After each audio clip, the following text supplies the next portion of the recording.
आज हमारे इस कार्यक्रम में बीआरडी मेडिकल कॉलेज गोरखपुर के प्रिंसिपल डॉक्टर गणेश कुमार जी हैं। डॉक्टर साहब, सबसे पहले आपका हमारे इस कार्यक्रम में स्वागत है। कोरोना वायरस से जो संक्रमण हो रहा है, भारत ही नहीं अपितु यह विश्वव्यापी रूप धारण कर चुका है। ऐसे में जरूरत इस बात की है कि सुदूर क्षेत्रों से, खास तौर से ग्रामीण एरिया में इसका प्रचार प्रसार हो। इसमें रेडियो, टीवी और अखबार जैसे संचार माध्यमों की अहम भूमिका है। हम आपसे जानना चाहेंगे कि जो भी मरीज हैं वो समझ नहीं पाते हैं कि हमें जांच कराना है या नहीं कराना है, हमको कौन से लक्षण दिखें तो हमें हॉस्पिटल जाना चाहिए या ग्राम प्रधान या आंगनबाड़ी कार्यकर्त्री से मिलकर और अपनी जांच के बारे में जिला अस्पताल तक या मेडिकल अस्पताल तक जो भी स्वास्थ्य कर्मी हैं उनके माध्यम से संदेश भेजना चाहिए। और लोग लाज संकोच बस बीमारी से ग्रसित रहते हुए अपने ही घर में रह जाते हैं और पूरे समाज में इस रोग का संक्रमण फैला देते हैं। ऐसे में आप क्या कहना चाहेंगे कि इसके लक्षण क्या हैं और क्या क्या करना चाहिए? हम आपको बताना चाहेंगे कि कोरोना रोग उन्हीं लोगों को हो रहा है या देखा जा रहा है जो हाल में ही विदेशों की यात्रा करके लौटे हैं या विदेश से लौटे व्यक्ति के संपर्क में आए हैं। ऐसा कोई व्यक्ति जो विदेश से लौट करके आया है या ऐसे हमारे ही देश के ऐसे राज्य से आया है जहां पर कोरोना की बीमारी के रोगी पाए जाते हैं, उसको अपने नजदीकी अस्पताल में जाना चाहिए या स्वास्थ्य कर्मी को अवगत कराना चाहिए। डॉक्टर साहब, अपने यहाँ जो मौसम का उतार चढ़ाव होता है उसमें भी या ग्रामीण क्षेत्रों में, शहरी क्षेत्रों में आम मान्यता है कि मौसम का उतार चढ़ाव है और खर सेवर हुआ है। अपने दिनचर्या में परिवर्तन की वजह से ये सामान्य खांसी, नजला, सर्दी जुकाम है, अपने आप 2-3 दिन में ठीक हो जाएगा। तो किन परिस्थितियों में डॉक्टरी सलाह लेनी चाहिए और कब तक इसको समझना चाहिए कि यह सामान्य है, अगर वह व्यक्ति ऐसे किसी व्यक्ति से नहीं मिला है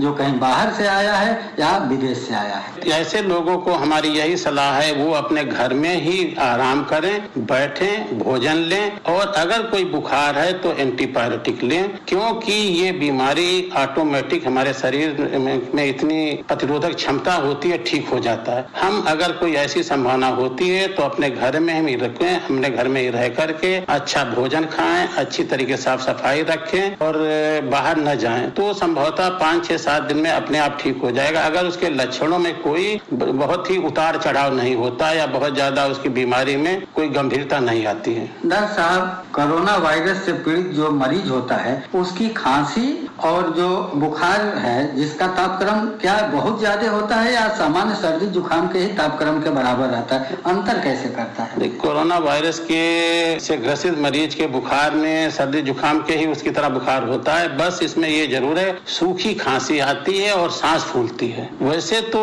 ऐसा कह पाना बड़ा मुश्किल है कि ये लक्षण कोरोना का है, ये कॉमन कोल्ड का है, लेकिन अधिकतर ये देखा गया है ड्राई कफ जिसमें बलगम याद नहीं होता है और सांस फूलती है, क्योंकि कोरोना वायरस का लक्षण हमारे मुंह के माध्यम से हमारी श्वसन नली को प्रभावित करता है और वहाँ पे सूजन करता है, उसके वहाँ दबाव डालता है, इससे मरीज को इरिटेशन होता है, ड्राई कफ होता है और फेफड़ों में जाकर के वहाँ पर उसमें निमोनिया फ्लूइड कलेक्ट हो जाता है, उससे निमोनिया हो जाता है जिसके कारण उसको सांस फूलने लगती है। तो कहा यह जाता है कि अगर उसमें विदेश की हिस्ट्री है या किसी ऐसे मरीज के संपर्क की हिस्ट्री है जो कोरोना के जांच पॉजिटिव आई हो और ऐसे व्यक्ति को भी उसको सूखी खांसी आने लगी है या सांस फूलने लगी है, तो उसको भी अपने नजदीकी स्वास्थ्य केंद्र पे या वहाँ के लोकल प्रशासन को या डॉक्टर को जो भी नंबर है उसे फोन करके अपनी परेशानी बता सकता है। तो स्वास्थ्य कर्मी उसके घर पर ही आकर के उसका परीक्षण करेंगे और उचित समझेंगे तो उसकी जांच का सैंपल लेकर के नजदीकी जो भी लैब वहाँ पर भेजेंगे। मरीज को बार बार दौड़ने की जरूरत नहीं है। डॉक्टर साहब, जब निदान की बात आती है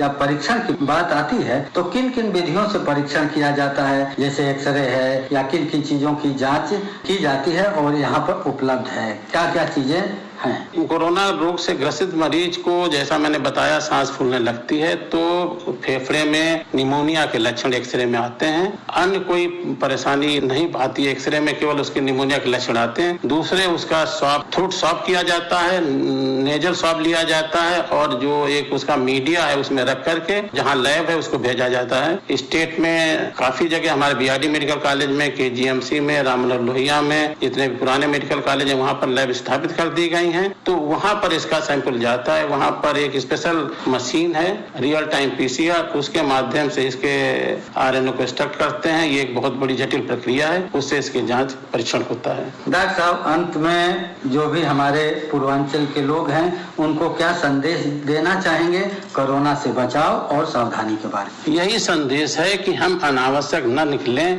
कोरोना के विषय में हम अखबार है, पेपर है, जो भी उसमें सावधानियां बरतने के लिए कहा जाता है उसको फॉलो करें और हम नियमित हो जाएं। नियमित मीन्स मतलब अनावश्यक घर से न निकलें। हमने जैसे बताया जानकारी ही और इसका बचाव है। साफ सफाई रखें, अनावश्यक भीड़ न लगाएं, अपने हाथों को नियमितः रेगुलर 1-2 घंटे पे धोते रहें और मास्क का उपयोग करें। अगर मास्क नहीं है तो गमछे का उपयोग करें और दूरी बना के रखें।